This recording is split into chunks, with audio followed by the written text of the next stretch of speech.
Pozdrav!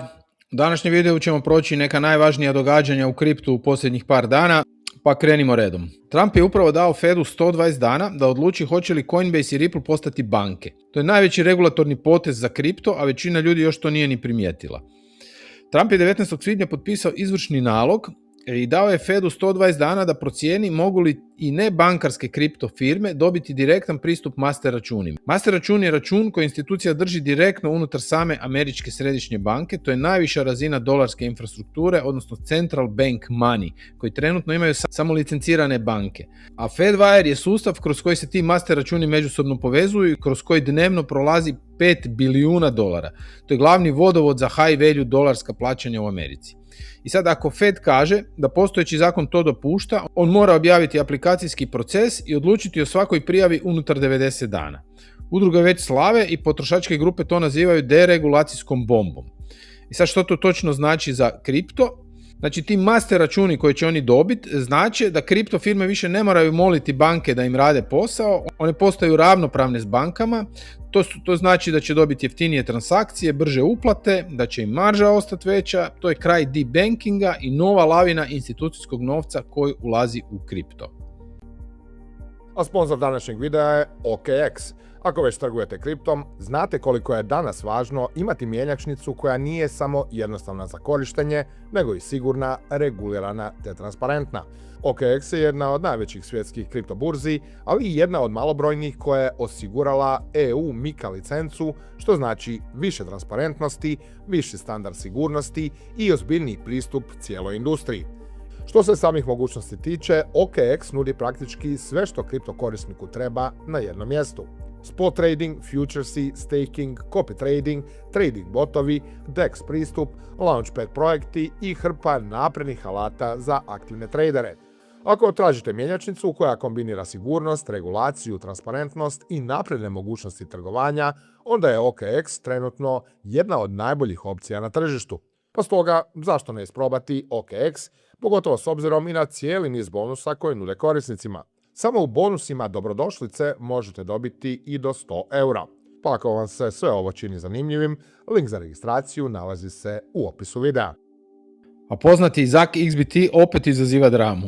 Ovaj put optužio KuCoin da štite lopove od policije. Zašto je to važno? KuCoin je top 10 burza, optužena je za pranje 13 milijuna dolara ukradenih sredstava i ignoriranje njemačke policije i to je direktan signal njegovim sljedbenicima koju burzu da izbjegavaju. Ovo je baš udar na KuCoin. Što se točno dogodilo?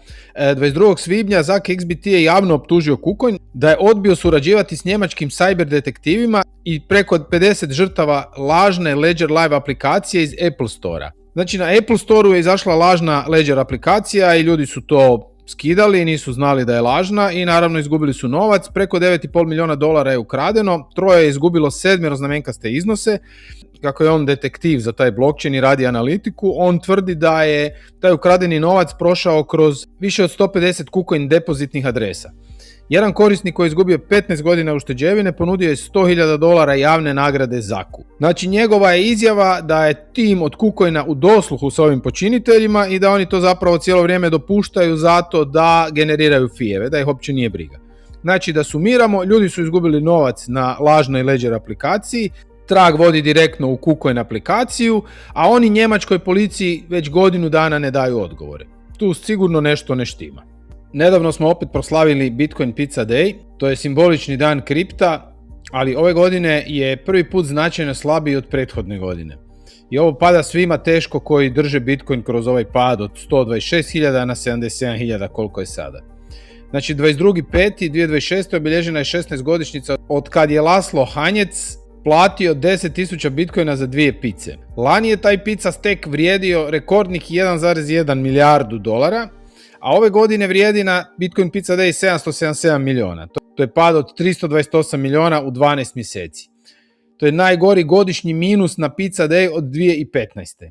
Prekretnica je bila 6.10. prošle godine, svi znamo da je bio onaj veliki crash, kad je Bitcoin dosegnuo all time high na 126.000 i onda 4 dana nakon toga Trumpove objave tarifa i onda je nastala ona kaskadna likvidacija gdje je 19 milijardi dolara u jednom danu pometeno. To je bila najveća likvidacija u povijesti kripta. Dakle, nekad je taj Pizza Dem meme bio o tome kako je neko izgubio $1 milijardu, a ove godine je prvi put taj pizza meme manji nego prošle godine. Kako svi pričaju o tom liku koji je poslao 10.000 bitcoina za 2 pice, ovdje imamo sad sliku i ovoga koji je primio 10.000 bitcoina za 2 pice i onda imamo tu tweet o njemu, tako da i on je zanimljiva figura.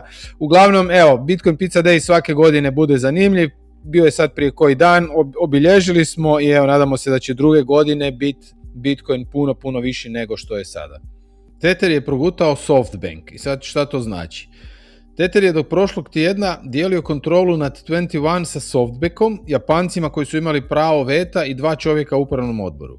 Sad ih je otkupio i sad su SoftBankovi ljudi dali ostavku, a ugovor koji je Tether ograničavao je raskinut. Dakle, Tether sad sam može odlučivati što će ta firma koja posjeduje 43.500 tisuće bitcoina raditi. Tether kao najveći izdavač stablecoina na svijetu sad kontrolira i drugu najveću korporativnu bitcoin poziciju nakon Michael Saylora. I sva ta koncentracija moći je sad u rukama jedne firme. Što znači da veliki igrači i dalje zgrću ogromne količine bitcoina. Znači imamo s jedne strane Michael Saylora koji ima najviše tih bitcoina i njegova firma Strategy. I sad imamo i Tether s druge strane, koji je i onako gigant u tom kripto svijetu. Zašto je Tangem jedan od najpopularnijih hardverskih kripto novčanika? Pa zato što je jednostavan, nema zapisivanja seed riječi, postavi se za 3 minute. Kartica je veličina bankovne kartice, prisloniš na mobitel i gotovo. Podržava preko 16.000 kriptovaluta, 2 miliona prodanih komada, 0 hakiranja. U opisu vam je link za 10% popusta.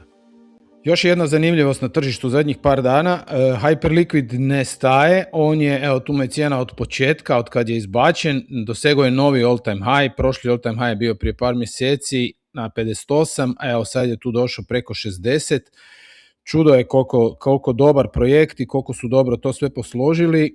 Ono što je fora, što se spominje u zadnje vrijeme je to je da ovaj fully diluted valuation FDV od 58 milijardi prešao onog od Solane. Vidite tu Solana ima 53 milijarde.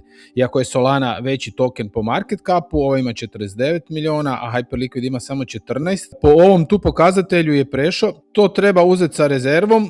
Ajmo vidjeti prvo šta je fully diluted valuation. To je ona cijena koja bi bila da su svi tokeni u opticaju. Znamo da neki projekti ili većina projekata nema sve tokene u opticaju, nego se oni postupno puštaju u opticaj, a market cap je baziran na trenutnoj ponudi, odnosno na trenutno dostupnim tokenima koji su u opticaju. Kod Hyperliquida on će imati maksimalno oko 1 milijarde tokena i kad bi oni svi bili vani po trenutnoj cijeni od $60, onda bi mu market cap bio ovaj tu. Kod Solane je malo to drugačije, zato što ona nema fixed supply, odnosno ona nema konačan iznos tokena koji će ikad biti, zato što ona ima inflaciju i ona se godišnje se izdaju novi tokeni, stalno se izdaju novi, pa je onda ovaj tu broj zapravo baziran na svim tokenima koji su izdani, ali nisu u opticaju, zato što su, ne znam, stejkani ili su negdje lokani, ali nisu u opticaju. Znači, kad bi svi ti tokeni koji već postoje bili vani u opticaju, onda bi to bila ova vrijednost. Dok kod Hyperliquida ova vrijednost je svi tokeni koji će ikad biti, zato što se zna fiksni supply. Znači, priča se o tome na veliko da je Hyperliquid prešao Solanu prema ovoj tu FDV vrijednosti. Inače, evo, Hyperliquid je na 11. mjestu po market capu, a Solana je na 7. Hyperliquid je u strašnom usponu i između ostaloga zato što počeli su neki krupni fondovi u njih investirati, a ono što je u zadnje vrijeme važno, što sam pričao u nekom prijašnjem videu, je to da su otvorili tržište na kojem se tradaju dionice, odnosno tokeni koji predstavljaju cijenu dionica koje još nisu izašle van. Pa na primjer X-Space od Elona Muska koji još uopće nije izašao na tržištu, već se tradaju predviđanja, naravno, već se trada s tim na Hyperliquidu i tu su već neki ozbiljni volumeni. Zato Hyperliquid sa svojom inovativnošću i sa svojim novim proizvodima koji izlazi i velikim volumenima koji radi stalno raste, evo pa onda i u ovoj kategoriji koju sam sad malo prije spomenuo. Još ću tu dodati par projekata koji su digli neke novce, odnosno dobili neki funding. Evo recimo i tu PopDex, to je nekakav perp DEX koji je fokusiran na capital efficiency, na trading experience i tako dalje. Oni su nedavno rezali $30 milijuna.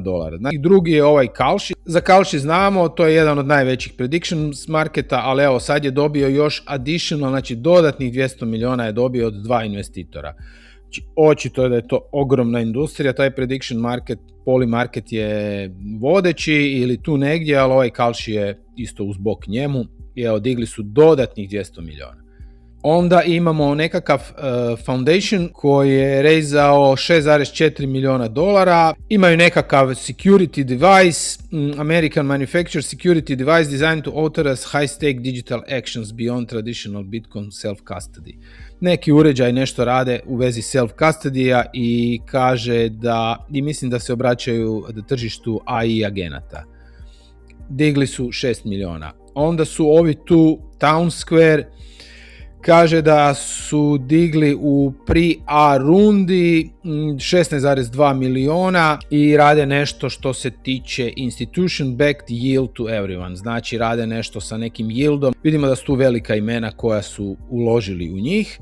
Znači ljudi vrijedno rade cijelo vrijeme i novci se vrte ogromni. Onda imamo ovaj tu Cycles, kaže da su rezali 8,7 milijuna. To je neka platforma za clearing, za namiru, oni su napravili neku novu vrstu namire, isto su veliki investitori iza njih, a ovdje sad govorim znači o projektima koji su rezali samo u zadnjih par dana. Evo 20. svibnja, onda ovaj tu neki Catena, kažu da su digli 30 milijuna, koji rade financijski sistem koji je napravljen samo za agente. Znači, svi se klade na tu agentnu ekonomiju, ja sam o tome već dosta pričao, znači agent economy ili agentify, koja je u velikom rastu i sada evo ta infrastruktura oko tih AI agenata koji samostalno upravljaju sa svojim novcima, nastaje i radeju sa svih strana i ovi su digli 30 milijuna. Onda imamo ovaj tu Arbitrum Based Derivatives Venue Variational raised $50 milijuna. Znači ovi su tu digli $50 milijuna za projekt koji je na Arbitrumu i radi nešto sa derivatima, znači vjerojatno će biti opet neko tradanje sa moguće sa dionicama ili sa nekakvim financijskim derivatima.